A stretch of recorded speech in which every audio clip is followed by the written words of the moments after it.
اور سر ایک بڑی دردناک حدیث ابو ذر غفاری کے بارے میں، وہ حاکم میں ہی ہے، المستدرک الحاکم میں.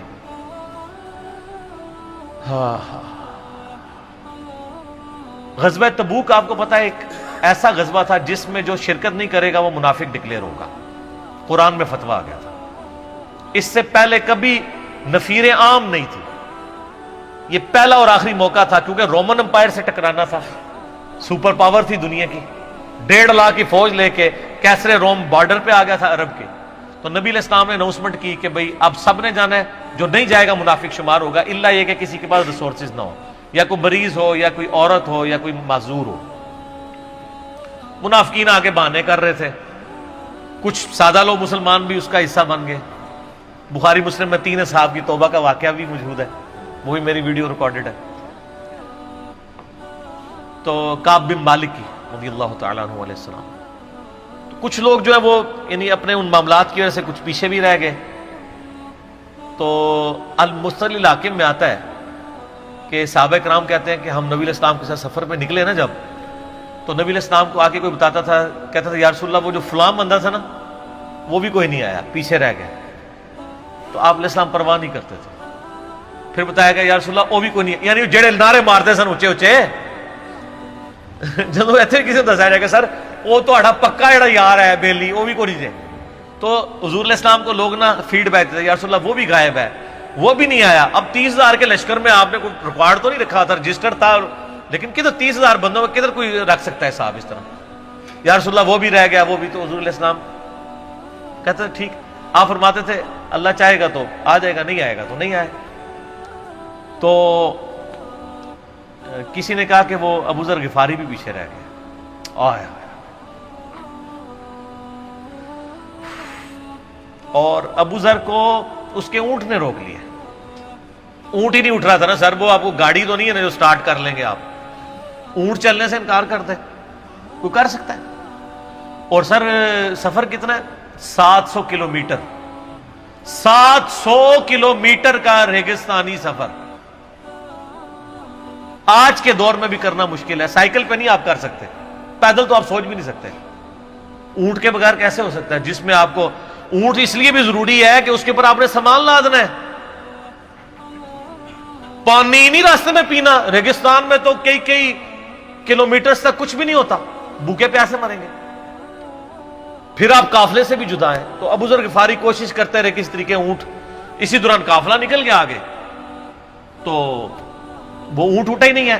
تو حضرت ابو ذر غفاری نے اپنا سامان اپنی پیٹھ پہ لاد لیا، پیدل چل پڑے ریگستانی سفر میں. حاکم کی روایت ہے کہ ہم نے دیکھا دور سے ایک اکیلا شخص آ گیا جس کی پیٹھ کے اوپر بورا لدا ہوا ہے. تو نبی علیہ السلام کی آپ محبت دیکھیں، آپ نے فرمایا کہ تو ابو ذر ہو جا، یعنی جو آنے والا شخص ہے تو ابو ذر ہو. یعنی حضور نے خواہش کا اظہار کیا. آپ کو نظر تو نہیں آ رہا تھا یہ کون آ رہا ہے، آپ کی محبت، آپ کو پتا تھا ابو ذر غفاری نہیں رہ سکتا پیچھے. تو صحابہ کہتے ہیں آپ نے فرمایا تو ابو ذر ہو جا. تو صحابہ کہتے ہیں تھوڑی دیر بعد جب وہ قریب آئے تو ہم نے پہچان لیا ابو ذر غفاری ہیں. تو جب ہم نے پہچان لیا نا تو حضور علیہ السلام نے ان کے پہنچنے سے پہلے آپ نے فرمایا ابو ذر کو دیکھو اکیلا آ رہا ہے، اکیلے ہی دنیا سے جائے گا اور قیامت الدن بھی اکیلا اٹھایا جائے گا. دنیا سے کیا کہہ رہے گے. صحیح بخاری میں آتا ہے کہ حضرت عثمان غنی رضی اللہ عنہ کے دور میں چکے، یہ اس حدیث کا بھی کچھ حصہ باقی ہے، میں بعد میں بیان کروں، پہلے میں اس کو کنکلوڈ کر لوں. کہ صحیح بخاری میں آتا ہے کہ حضرت ابو ذر غفاری شام چلے گئے تھے، وہاں پہ چونکہ گورنر تھے حضرت معاویہ رضی اللہ تعالیٰ عنہ. وہ قرآن کی وہ جو سورہ توبہ کی آیات ہے نا کہ جو لوگ سونا اور چاندی جوڑ کے رکھتے ہیں یہ گرم کر کے ان کی پیٹھوں پہ، ان کے ماتھے کے اوپر لگایا جائے گا قیامت والے دن. تو وہ یہ آیت پڑھا کرتے تھے اور حضرت معاویہ سے ان کا جھگڑا رہتا تھا کہ تم لوگ جو یہ مال جوڑ رہے ہو نا اور یہ اتنے خزانے تم لوگوں نے بنا لیے ہیں، یہ نبی علیہ السلام کی تعلیمات کے خلاف ہے.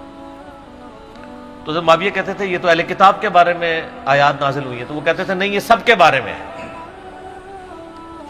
اب شرعی حکم یہ ہے کہ مال آپ جوڑ سکتے ہیں اگر آپ زکوٰۃ دے رہے ہیں، لیکن یہ پسندیدہ نہیں ہے، طریقہ نبوت یہ نہیں ہے۔ نبی علیہ السلام نہیں جوڑ سکتے تھے، پوری زندگی زکوٰۃ دینے کی نوبت نہیں آئی ہے، حالانکہ خمس ملتا تھا، خیرات کرتے تھے۔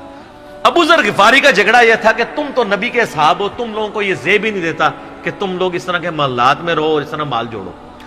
تو اب چونکہ سینئر صحابی تھے، ان کو ہاتھ ڈالنا بھی آسان نہیں تھا، پھر نبی علیہ السلام نے فرمایا ہو کہ اس سے زیادہ سچا انسان ہی کوئی نہیں، تو حضرت معاویہ نے خط لکھا حضرت عثمان کو کہ جی اس بندے سے میری جان چھڑائیں نا، اس کو آپ واپس بلائیں۔ حضرت معاویہ نے جب خط لکھا تو حضرت عثمان نے ان کو کہا تم مدینہ شریف واپس آ جاؤ۔ مدینہ شریف جب یہ واپس آئے تو صحیح بخاری میں آتا ہے کہ لوگوں کا جھمگٹا لگ گیا بزرگ غفاری کے گرد، لوگوں کو پتا تھا یہ تو بڑا یعنی زہد والا بندہ ہے۔ تو ابو ذر غفاری وہی حدیثیں سنایا کرتے تھے کہ حضور نے فرمایا یہ احد پہاڑ سونے کے برابر ہو تو میں خیرات کر دوں گا، جبکہ باقی صاحب کہتے تھے کہ مال جوڑنا جائز ہے اگر زکوٰۃ کوئی دیتا رہے۔ وہ یہ کہتے تھے کہ یار یہ تم لوگوں کو تو زیب نہیں نہ دیتا، یار تم لوگ تو یہ باتیں نہ کرو، تم لوگ نبی کی صحبت یافتہ ہو، تم لوگوں کو تو زہد ہونی چاہیے تم لوگوں کی زندگی میں۔ اب لوگوں کا ہجوم ان کے گرد لگ گیا، اور پھر حضرت عثمان نے ان کو خلیفہ وقت بلایا اور کہا کہ یار تو خود ہی مدینہ شریف چھوڑ کے یہاں سے چلا جا، تیری وجہ سے فتنہ کھڑا ہوا ہے۔ تو حضرت عثمان نے کہا میں نے تو نبی علیہ السلام سے سنا تھا کہ گمرانوں کی اطاعت کرنا، صبر کر لینا۔ تو ایک زبدہ نامی کا ایک گاؤں تھا مدینہ شریف کے پاس، شہر سے ہٹ کے، تو وہ پھر وہاں پہ ہجرت کر گئے۔ آپ دیکھیں ریونج کیسا تھا، لوگ کتنے ڈرے ہوئے تھے کہ ابو ذر اپنی بوڑھا شخص 80-90 سال کا بابا اپنی ایک بڑھیا بیوی کو لے کے اس عمر میں شہر بدر ہو رہا ہے اکیلا۔ آج نہیں آپ سوچ سکتے کسی جگہ آپ اکیلے جا کے پڑاؤ کریں، کسی بیابان کے اندر، ریگستان کے اندر۔ اس زمانے میں آپ سوچ رہے، آج کل بھی آپ مدینہ شریف کے گر چلے جائیں تو آپ وہاں نہیں ایک رات بھی نہیں گزار سکتے۔ تو کوئی شخص حضرت ابو ذر غفاری کو سی آف کرنے نہیں آیا سوائے حضرت علی کے، اور وہ بھی مدینے کی باؤنڈری تک آئے۔ ان کو پتا تھا ان کے سٹانس کے بارے میں، اور حضرت علی نے ان کو جب سی آف کیا تو کہا کہ میں چونکہ حکمران وقت کی اطاعت کا پابند ہوں، میں مدینے کی باؤنڈری سے باہر نہیں جاؤں گا۔ اگر مجھے کوئی اس طرح کا یعنی حکم کی اجازت مل جاتی تو میں تیرے ساتھ جاتا۔ ایران والوں نے حضرت علی علیہ السلام کے زندگی کے آخری 10 سال کے اوپر ایک فلم بنائی ہے، امام علی علیہ السلام۔ اس میں ابو ذر غفاری کے سارے واقعات انہوں نے فلمائے ہیں سر، دیکھنے والے جب مولا علی چھوڑنے آتے ہیں، پھر جو ان کی ڈیبیٹس ہوتی ہیں مدینہ شریف میں لوگوں کے ساتھ، وہ ساری انہوں نے ویڈیو میں فلما دی۔ پھر یہ چلے گئے وہاں پہ رہنا شروع ہو گئے۔ اب اس حدیث کی طرف واپس آ جائیں جو فرمایا آپ علیہ السلام نے اکیلے ہی مرے گا۔ تو ابو ذر غفاری، اس حاکم کی روایت میں آتا ہے ابو ذر غفاری کی موت کا وقت قریب آ گیا، صرف بیوی ہے پاس۔ بیوی نے رونا شروع کر دیا کہ حضرت آپ فوت ہو گئے، آپ کو کفن کون دے گا، آپ کو غسل کون دے گا، آپ کو دفنائے گا کون، میں عورت ذات کیا کر سکتی ہوں۔ حضرت ابو ذر نے کہا کہ نبی علیہ السلام سے میں نے سنا تھا کہ تو اکیلا مرے گا، پھر مسلمانوں کا ایک قافلہ وہاں سے گزرے گا جو تجھے کفن دے کے دفنائے گا اور جنازہ بھی پڑے گا۔ تو نے فکر نہیں کرنی، جب میں مر جاؤں تو میری لاش کو چوراہے پہ رکھ دینا، گزرگاہ پہ، جو یعنی مدینہ کی طرف راستہ آتا تھا گاؤں ایریا سے گزر کے، اللہ میرا بندوبست کر دے گا۔ وہی ہوا کہ ان کے مرنے کے بعد مسلمانوں کا ایک قافلہ دور سے آ رہا تھا. تو اسی مستدل حاکم کی حدیث میں آتا ہے کہ سر قافلہ بھی سنے پھر کون ہے؟ عبداللہ ابن مسعود. ابو ذر غفاری بھی زہد کے امام، ابن مسعود بھی زہد کے امام، ابو درداء بھی زہد کے امام.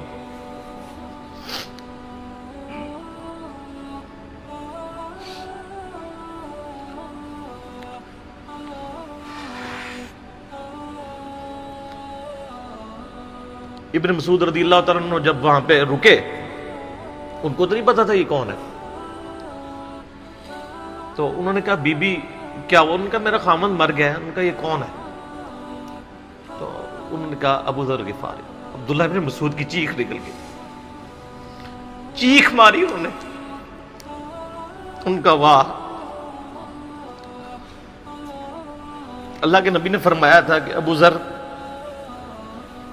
اکیلا آ رہا ہے تبوک کے موقع پہ، دنیا سے بھی اکیلا جائے گا، اور قیامت الدن بھی اکیلا اٹھایا جائے گا.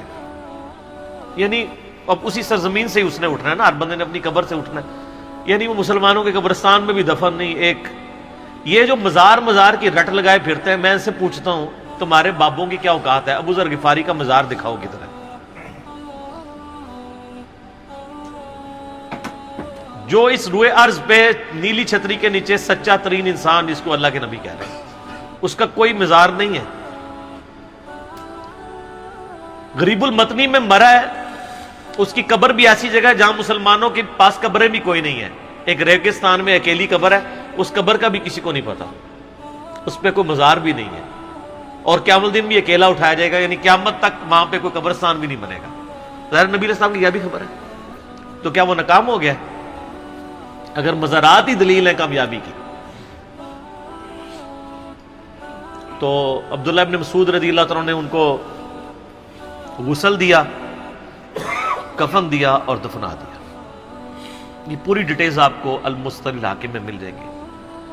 تو ابو ذر غفاری ان چند شخصیات میں سے ہیں جن میں پوری امت کا اتفاق ہے ان کی نیکوکاری کے اوپر.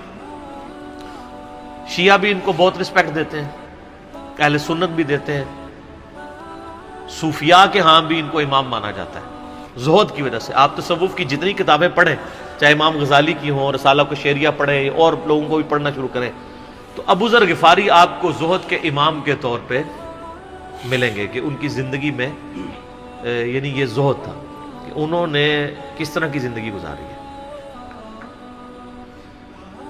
سر لوگ مجمع میں مرتے ہیں، ان کو یاد کوئی نہیں کرتا، اور ابو ذر غفاری کو آج بھی دنیا یاد کر رہی ہے، ہم بھی یاد کر رہے ہیں رضی اللہ تعالیٰ عنہ علیہ السلام. اللہ تعالیٰ قیامت والے دن ہمیں ایسے نیکوکار لوگوں کا ساتھ نصیب فرمائے. آمین ثم آمین.